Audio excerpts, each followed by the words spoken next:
This is a review of the movie The Legend of Condor Heroes, The Gallants, and the lore of the original epic novel.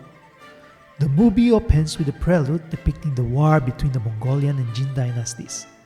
At that time, China was divided. The Jin, led by the Georgian Tungusic people, ruled the north. The weakened Song clung to the south, and the Mongols, also rooted in the north, included tribes that initially served as vassals to the Jin.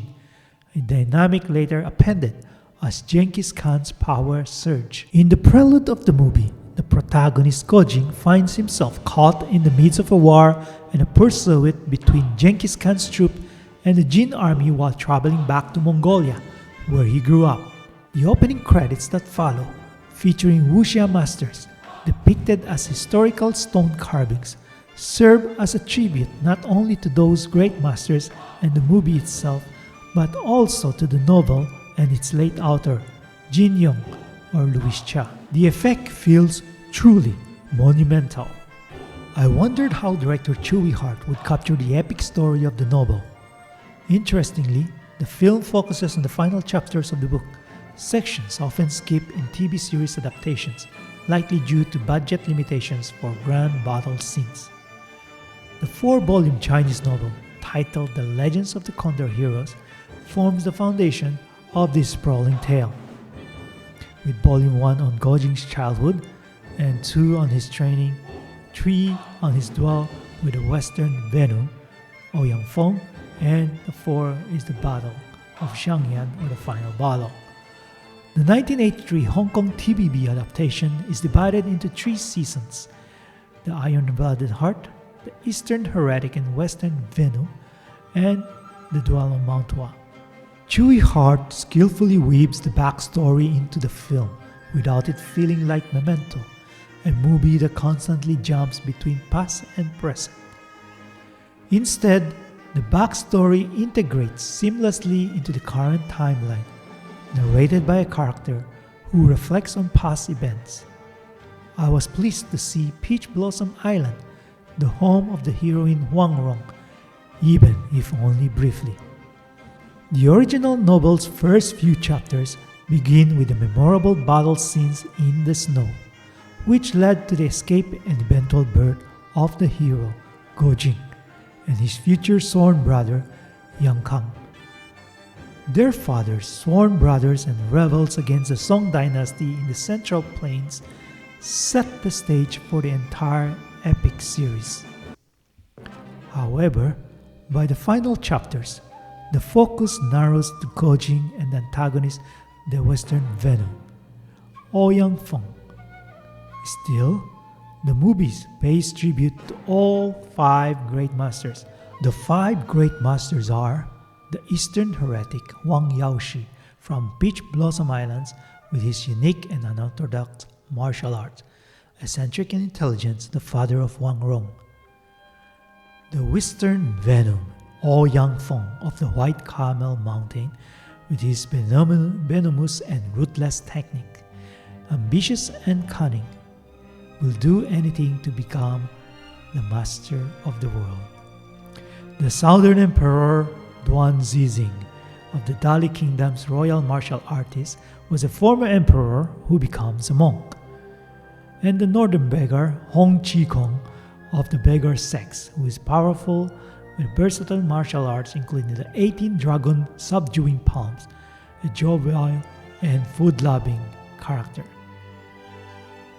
The central divinity Wang Chongyang of the Quasian sects, a Taoist priest sect with profound and righteous martial arts, a legendary figure, although deceased, remains highly revered. The 4-volume novel boasts far richer characters, including the vengeful and heartbroken Mei Chao Feng, whose gruesome signature, skull spears with 5 finger holes, makes even seasoned wuxia masters tremble. She is an outcast in the Jianghu, the Chinese martial arts world defined by its rivalries, ambition, clans, factions, honor, codes, and adventures. The main antagonist in both the novel and the movie, however, is the Western Venom, Ouyang Feng. His fight scenes in the movie convey the terror and might of his power, executed with impressive skill. The climactic ending delivers an epic battle worthy of two wuxia masters regarded as the world's finest, a title coveted by many in the Jianghu, often leading to bloodshed and revenge. The cinematography shines with the condor's striking appearances, fitting given the condor in the title.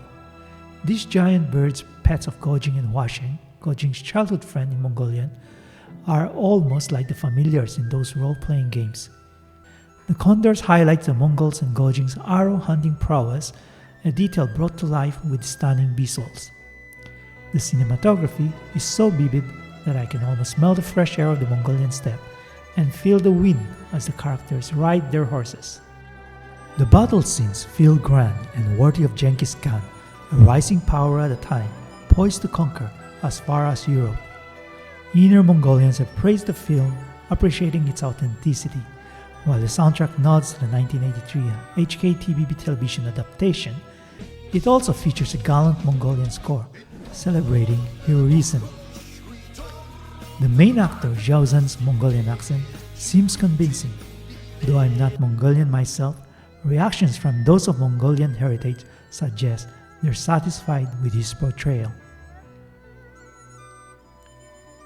I felt a mix of awe and sadness watching the two leading ladies play out their roles, knowing only one could end up with Gojing. Huangrong and Huasheng, two influential figures in Gojing's life, shine as his close companion, and audiences will appreciate how faithfully they reflect their more noble counterparts, albeit with a bit more nuisance on Huasheng's part. This isn't a non-stop kung fu action flick.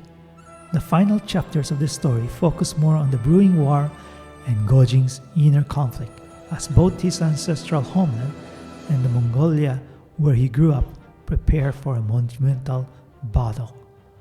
Even so, Tsui Heart delivers epic fight scenes that leave you trembling from the sheer sound and power on display.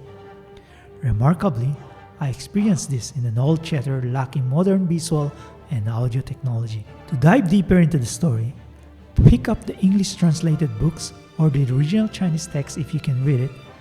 Books invariably outshine any adaptation. The 1983 HK TVB series, available for free on Tubi with English dubbing, offers another option. Though its visual may feel dated, the storytelling remains robust and more detailed than later remakes. It lingers on Gojing's early life, spending 7 episodes in Mongolia before moving on, unlike newer versions that rush through his origins.